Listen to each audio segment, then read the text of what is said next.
ভালোবাসি তোমায় বাবা, বুকটা যে যাই ছিঁড়ে, তোমার কথা হৃদয় মাঝে পড়ছে বারে বারে। বাবা তুমি কেমন আছো ছোট্ট মাটির ঘরে, তোমার কথা হৃদয় মাঝে পড়ছে বারে বারে।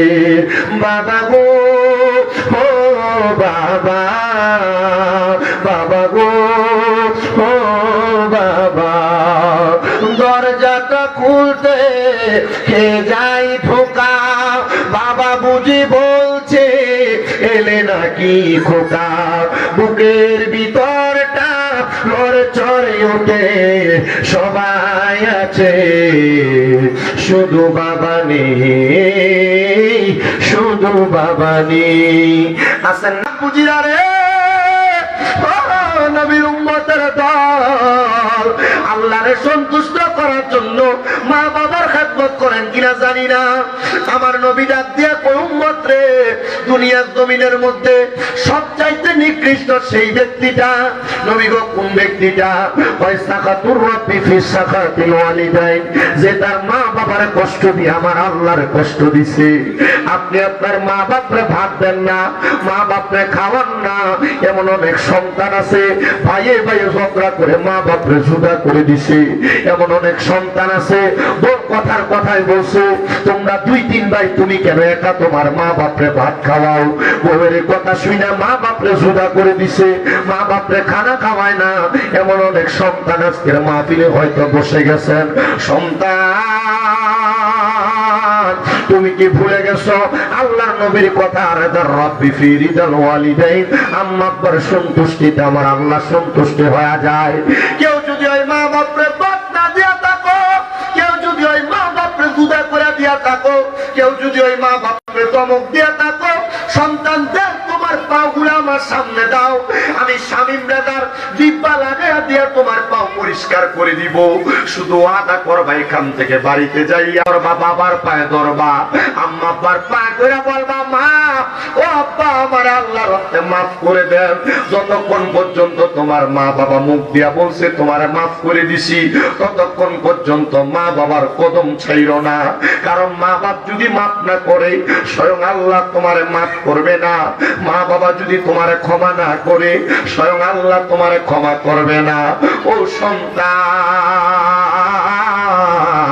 অনেকে চিন্তা করে হুজুর যাদের বাড়িতে বাবা আছে তারা বাড়িতে যাইয়া বাবার পায়ে ধরে মাপ চাইবো, আমার তো আব্বা নাই, আমি কার পায়ে ধরে মাপ চাইবো? অনেকে চিন্তা করে হুজুর যাদের বাড়িতে মা আছে তারা বাড়িতে যাইয়া মার পায়ে ধরে মাপ চাইবো। সন্তান অনেকে চিন্তা করতেছে হুজুর আমার তো বাড়িতে মা নাই, আমি কার পায়ে ধরে মাপ চাইবো? ও সন্তান, ওই মা বাপ যদি কবরে থাকে কিছুক্ষণ পর আখিরি মুনাজাত হবে, আল্লাহ দরবারে হাত বাড়িয়ে দিবা, আল্লাহ রব্বির হামহুমা কামা রব্বায়ানি সগীরা। আমার নবী জানায়া দেয় উম্মতের দলেরা, দুনিয়াতে কোন সন্তানের মা মারা যাওয়ার পরে, বাবা মারা যাওয়ার পরে সন্তান যদি এই দোয়াটা কইরা চোখের মণিকোঠার মধ্যে একটা মাটির মাথা পরিমাণ পানি চাইরা দিয়া কান্না করে, ওই পানি মাটিতে পড়ার আগে আমার আল্লাহ তার মা বাবার জীবনের গুনাহ মাফ করে দেয়। ও আমার আজকে পিচুরিয়া শরীফের বাবারা, আপনারা যে জান্নাতের বাগানে বসতেন, হয়তো অনেক সন্তান বসতে, হুজুর আমার মা আমার বাবা আমারে বড় কষ্ট করে মানুষ করছে, নিজে না খাইয়া মা খাওয়াইছে। হুজুর এই রমজান মাসে সাহারির সময় ভোরবেলা আমার মা আমারে ডাইকা ডাইকা উঠাইছে। হুজুর এখন ভোরবেলা খাবার খাইতে উঠি, কিন্তু মা জননীর চেহারা দেখি না। মা অন্ধকার কবরে, সন্তান কইলা গেছো, সামনে যে ঈদের দিন আসবে, ঈদের সময় কত নতুন জামা কাপড় তোমার মা বাপ তোমার কিনা দিছে।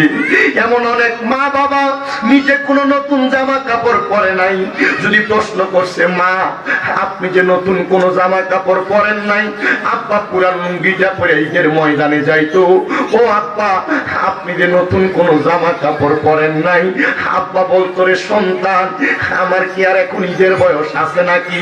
আব্বা বাবার কথা বলতেন না, অল্প কিছু টাকা থাকলে টাকা দিয়ে আপনি সন্তানকে নতুন জামা কাপড় আপনার বাবা কিনা দিছে। এখন আপনার কাছে টাকার অভাব নাই, আপনি আপনার আব্বারে 500 টাকা দিয়ে কিনে একটা লুঙ্গি পরাইতে পারেন না। আব্বা যান অন্ধকার কবরে, এই সন্তান তোমার তো লাখ টাকা কি খাইবো, এই সম্পদ থাকতে মা বাবার মতো রত্নটারে যত্ন করলা না। সন্তানের দল তোমার আম্মা বড় কষ্ট করে মানুষ করছে, ইফতারের সময় সুন্দর সুন্দর ইফতার তোমার সামনে থাকে, কত মানুষ তোমার ইফতার গুলা মুখে দেয়, কিন্তু তুমি তোমার মার মুখে একটু ইফতার তুলা দিতে পারো না। দিবা কেমনে? তোমার মা দুঃখিনী অন্ধকার কবরে।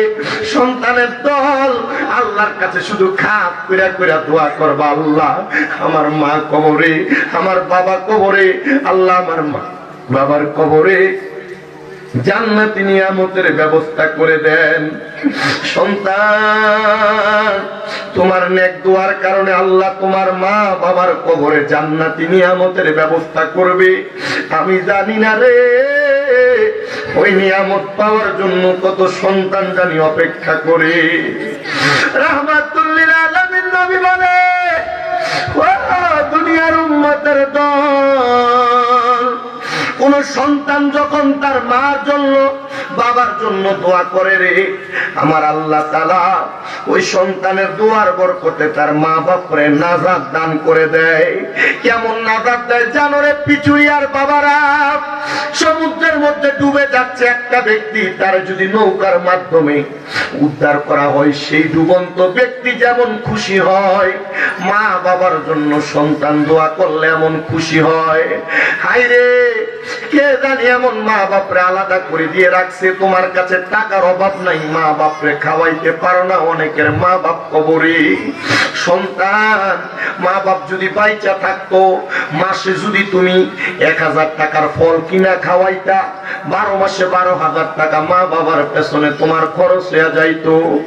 আর ওই মা বাপ যদি বাইচা থাকতো, মা বাপরে যদি ভাত খাওয়াইতা, যদি তোমার মাসে 2000 টাকা মা বাবার পেছনে খরচ হইতো, 12 মাসে 24,000 টাকা মা বাবার পেছনে খরচ হইয়া যাইতো।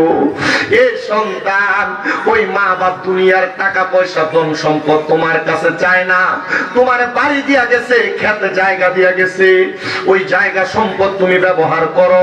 তোমার মা বাপ যদি তোমার এই সম্পদ না দিয়া যাইতো, সন্তান একবার চিন্তা করে দেখো, তাইলে তুমি ভাড়া থাকলে মাসে যদি 5,000 টাকা বাড়ি ভাড়া দেওয়া লাগতো, 12 মাসে তো 60,000 টাকা ভাড়া দেওয়া লাগতো। মা বাপ এগুলা কিছু চায় না। মা বাপ কবরে তুমি সন্তান